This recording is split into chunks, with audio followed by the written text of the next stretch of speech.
McGrath here with Chris Weidman. Chris, big fight coming up for you on Saturday night. Talk to me about the emotions. Obviously very special, close to your heart. The UFC is finally in New York. Wait, I'm sorry, one more time. Basically, obviously very special, close to your heart that the UFC is in New York. You've been one of the guys responsible for getting it here. Just thoughts, feelings on fight week?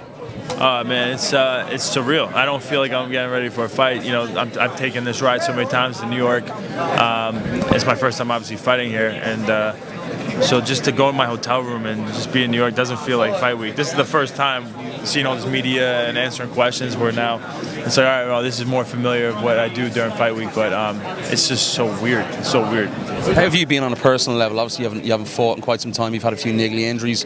How's everything on that front?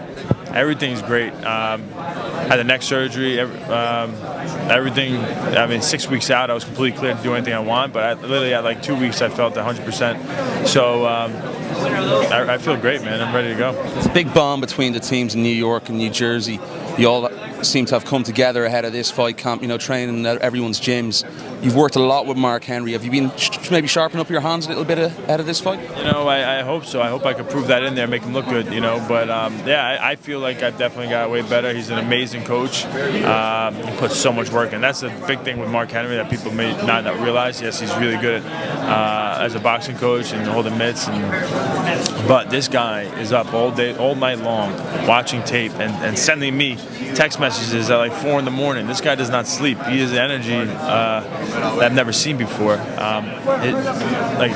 He's just so passionate about this, and he wants his guys to win.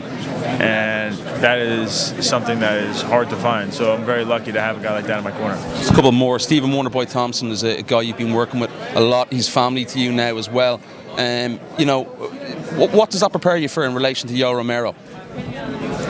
Wait, what about, how's that? You've been working, yeah. What are the benefits of working with Stephen in comparison to Yo? I mean, they aren't probably they're not very similar in style at all. Me, I'm probably a little bit more helpful for Wonderboy in this fight because of wrestling, but I'm also not a 5 foot. How tall is Woodley? He's pretty short. I'm 6'2", you know. So we worked together for this camp. We didn't work that much, but over the years we've worked. I mean, we've worked a lot together, and he's helped me a lot, man. Everybody I've ever fought on their feet feels so slow after working with like a guy like Wonderboy. Maybe the question was, why have you been working with him so extensively ahead of this fight? You seem to be training. Because we only actually trained I think 2 weeks for this fight together. But there's also other guys in the room, so he was working with some guys. I was working with him sometimes, but we were doing a lot of drills together. And the big thing is like, I mean, you can find the most perfect partner that's like Yo, but you got to find a guy who you click with. I mean, Wonderboy's my family member now, so you want to help him as much as possible. He wants to help me as much as possible. You want good people around you, good energy. It's not really always about finding the most perfect partner that's exactly like the guy. You want people that really want you to win and are going to help you do that. So he brings that to the table more than anything. Just one last one. I think it's a bit strange. The UFC put yourself and Yoel together. Did they do that with everybody else? No, they're not. So, I mean, you guys are the top of the card. So.